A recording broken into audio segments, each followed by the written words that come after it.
Students आज हम समझेंगे कि डेंसिटी क्या होती है। मतलब ये भी एक जो हमारे पास फिजिकल क्वांटिटी है, एक स्केलर क्वांटिटी है।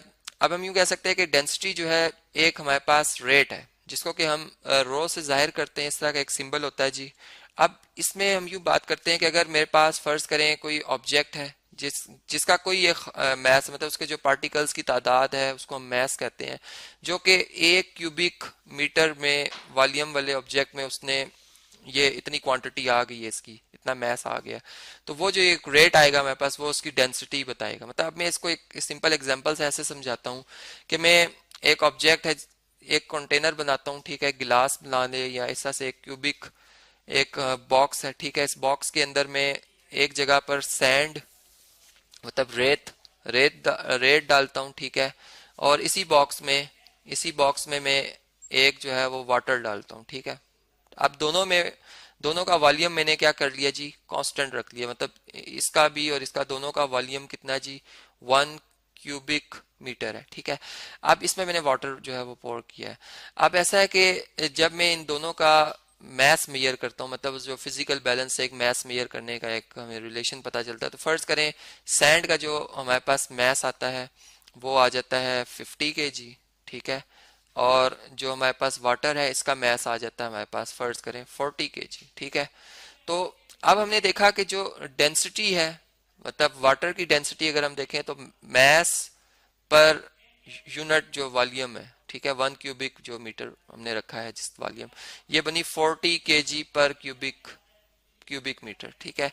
मतलब ये जो भी ऑब्जेक्ट है, ये एक मैं रफ सी एग्जांपल ले रहा हूँ। और जबकि यहाँ पर हम इस वाली डेंसिटी की अगर बात करें तो यहाँ से ये हमारे पास बनी 50, इसका मैस 50 kg है पर कितने जी, 1 क्यूबिक मीटर। तो ये बना 50 kg पर क्यूबिक मीटर, ठीक है जी। तो अब यहाँ से हमें ये बात पता चलती है कि जो इसीलिए हमें जो सैंड है, ठीक है, छोटे से कंटेनर में जो है वो ज्यादा भारी महसूस होती है, जबकि उतनी उतनी कंटेनर में वाटर हो तो वो हमें कम भारी महसूस होता है। डेंसिटी ज्यादा है। डेंसिटी से हमें यहाँ से फिर बात ये पता चलती है कि किसी भी ऑब्जेक्ट की डेंसिटी जो है वो इंक्रीज करती है अगर वॉल्यूम को हम कांस्टेंट रख लें। वॉल्यूम अगर हम कांस्टेंट रख लें तो हमारे पास जो मैस है उसको बढ़ाने से डेंसिटी क्या होती जाती है जी, इंक्रीज करती जाती है। और मैस को कम करते जाएं तो जो डेंसिटी है वो डिक्रीज करती है। मतलब कि इसमें मैस हमारे पास इंडिपेंडेंट वेरिएबल है जबकि डेंसिटी उस पर डिपेंड कर रही है, ठीक है। तो अब हम यूं बात कर सकते हैं कि जो डेंसिटी है इसका जो रिलेशन मैस से बना वो डायरेक्ट रिलेशन बन गया इस तरह से, ठीक है। तो ये अब हमारे पास एक रिलेशन आ जाता है। फिर इसी तरह अगर मैं अब यूं बात करूं कि मैं मैस कांस्टेंट कर लेता हूं, किसी ऑब्जेक्ट का मैस में कांस्टेंट रख लूं अगर, और फिर मैं देखूं कि जो इस मतलब ये 40 kg और ये भी 40 kg ही, मैंने ऑब्जेक्ट दोनों का मैस सेम रखा हुआ है, ठीक है। मैं चलें इधर इस वैल्यू को भी 40 kg बना देता हूँ। जैसे मैं चलें अब गैस के हवाले से बात करता हूँ कि यहाँ पर हमने जो है वो गैस रख दी है, ठीक है। और यहाँ पर हमने जो है वो जो क्या कहते हैं जी, वाटर ही रखा है। अब हम देख रहे हैं कि जो गैस है वो जैसे एक बैलून हो, ठीक है। वॉल्यूम अब मैं कांस्टेंट नहीं रख रहा हूँ, वॉल्यूम हम अब देख रहे हैं कि एक गैस हम एक बैलून में जब हम एक गैस फिल करते हैं 50 kg तो वो बहुत ज़्यादा एक्सपैंड कर देता है, तो बहुत ज़्यादा उसका वॉल्यूम होता है। जबकि उसी की निस्बत उसी बैलून में अगर मैं एक जो है वो वाटर एंटर कर दूं 40 kg जिसका मैस हो, तो वो कम एक्सपैंड होगा। मतलब वो जो गुब्बारा है वो हमें कम फूला हुआ नजर आएगा, जबकि गैस के केस में वो बहुत ज्यादा एक्सपैंड हुआ हुआ नजर आएगा। तो इसका मतलब ये हुआ कि अब वॉल्यूम के इंक्रीज करने से क्या डेंसिटी पे क्या फर्क पड़ता है। अगर हम इसको देखें तो यहाँ से इस तरह से हमने देखा कि जो वॉल्यूम था, ठीक है, वॉल्यूम को जब हमने इंक्रीज किया, ठीक है, मतलब इंक्रीज किस वजह से हुआ कि हमने इसमें जो मैस एंटर किया है तो उसकी वजह से, ठीक है। तो डेंसिटी जो है वो क्या हो रही है जी, वो डिक्रीज हो रही है, ठीक है। और इस इधर से भी हमें दोनों में मतलब एकदम से बात पता चलती है कि वॉल्यूम के बढ़ने से जो होता है वो क्या होता है जी, डेंसिटी डिक्रीज करती है। मतलब इनमें इनवर्स वेरिएशन है। तो इसका मतलब ये हुआ कि जो गैस है, अगर हम गैस के मालिक्यूल्स को भी देखें तो इनमें कम जो है वो अट्रैक्टिव फोर्स होती है। मतलब ये एक दूसरे से दूर दूर होते हैं, कम डेंसर होते हैं, जबकि वाटर के मालिक्यूल्स एक दूसरे के बहुत नज़दीक नज़दीक होते हैं। मतलब ये ज्यादा इनकी डेंसिटी होती है, मतलब एक छोटे सी स्पेस में बहुत ज्यादा मॉलिक्यूल्स आ जाते हैं वाटर के, जबकि गैस के एक मतलब ये कह सकता हूँ कि मैं इतनी बहुत ज्यादा जगह घेर लेते हैं थोड़े से मॉलिक्यूल्स, ठीक है।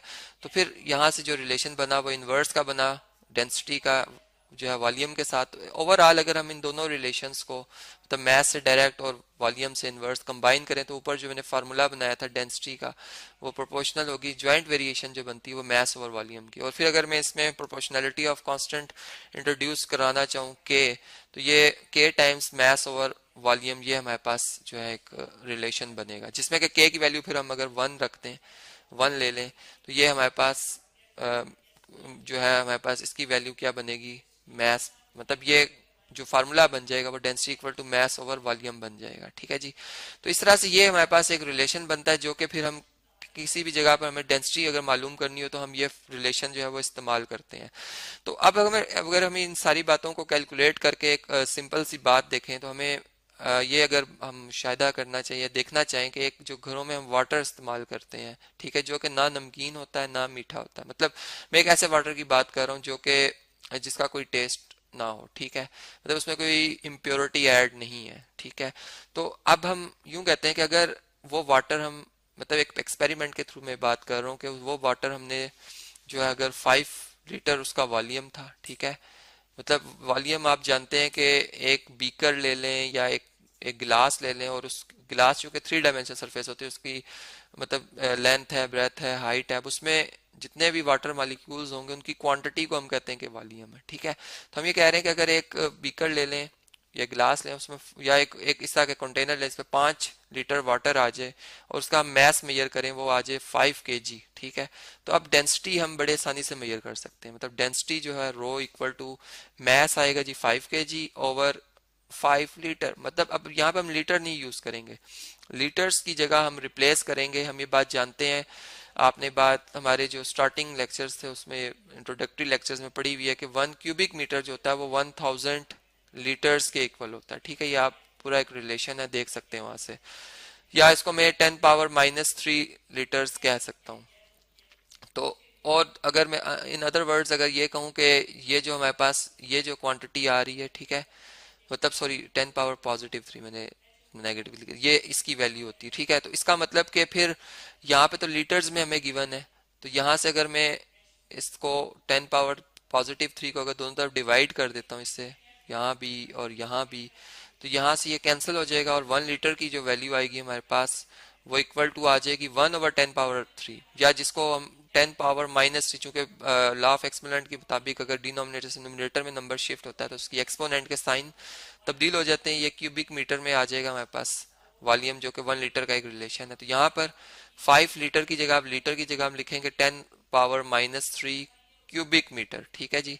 और फिर 5 से अब कैंसिल हो गया और यहाँ से भी अगर हम देखें तो 10⁻⁻³ है, इसको जब न्यूमरेटर में शिफ्ट करेंगे +3 आ जाएगी, यानी 10⁻⁻³ का मतलब है 1000 kg पर क्यूबिक मीटर। मतलब हम यूं बात कर सकते हैं कि 1 क्यूबिक मीटर का जो हमारे पास कोई कंटेनर होगा, ठीक है, उसमें जो वाटर का मैस आएगा वो कितना आएगा 1000 kg आ जाता है। एक ये उस वाटर की बात कर रहा हूँ जिसमें और मॉलिक्यूल्स उसके अंदर शामिल नहीं है, यानी इम्प्योरिटीज वगैरह शामिल नहीं, सिर्फ वाटर ही के मॉलिक्यूल्स शामिल हैं, ठीक है। तो ये एक रिलेशन जिसको कि हम फिर अपने न्यूमेरिकल्स के लिए इस्तेमाल करेंगे कि कहाँ जहाँ पर हमें उसकी ज़रूरत पड़ेगी कि हमें डेंसिटी ऑफ वाटर इसमें इस्तेमाल करनी है।